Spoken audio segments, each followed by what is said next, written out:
Good morning! For today's vlog mga mare, ito nga pala. At nag-general cleaning nga kami dito sa aming bahay. Dahil nga mga mare, may naaamoy nga akong sobrang baho. At talaga naman, hindi talaga kami mapakaling mag-asawa.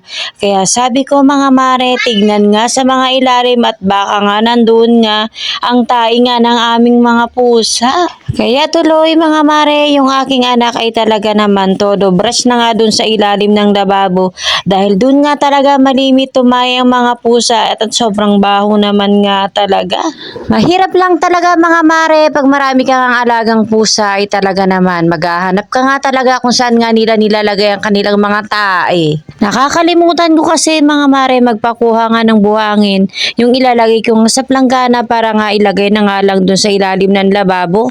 Para nga hindi nga kami ganitong aligaga na naghahanap kung saan nga sila tumatai dito sa loob ng aming bahay. Kahit nga medyo nahihilo-hilo pa ako dyan mga mare dahil nga sa amoy nga na yon ay hindi nga ako mapakali. Ayan tuloy na pa general cleaning nga tuloy kami dyan.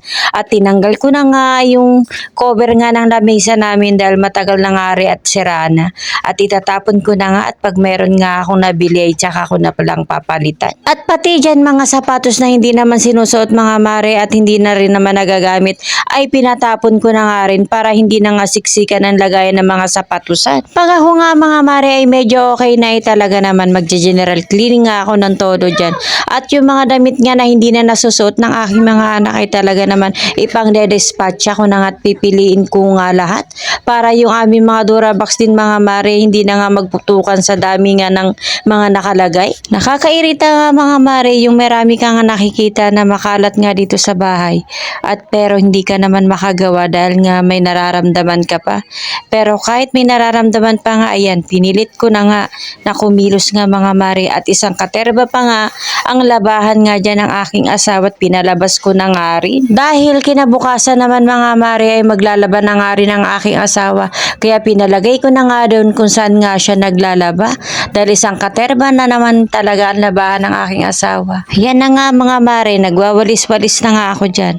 At mayroon pa rin talaga akong naaamoy dyan at sabi ko nga sa asawa ko, imap niya na nga lang at baka nga may ihi-ihi. Kaya minap niya na nga ang ilalim ng lamesa mga mare dahil dun ko nga tinuro kung saan nga nanggagaling yung amoy. Pero wala pa rin naman mga mare at naamoy ko pa rin talaga yung mabaho. Nakakaawa rin naman mga mare ang mga pusa kung i-dispatcha naman namin dahil napamahal na nga rin ang mga pusa sa amin at lalong-lalo na yung aso namin na si Rambo. Ang pinoproblema lang talaga namin mga mare sa mga pusa ay yung tae nga nila kasi hindi nga namin alam kung saan nga sila tumatay. Kaya gagawan ko na nga lang talaga ng paraan na makakuha na nga ng buhangin yung aking anak at maglalagay na nga ako sa planggana para doon na nga sila dumumi. Kakaawa din naman yung mga pusa mga mare dahil mababait din naman ang mga pusa nga namin at malalambing pa lalo na yung aming asong si Rambo. At pati na nga dito sa aming lagay ng bag mga mare, pinantanggal ko na nga yung mga hindi nga nagagamit na nakatambak nga dito dahil sobrang kalat nga naman, kita nyo naman ang gulo-gulo nga. Pati nga mga hanger mga mare kung saan-saan nga lang nilalagay kaya yung mga hanger nga namin mga mare ay mabilis nga lang nauubos at nagkakabali-bali nga.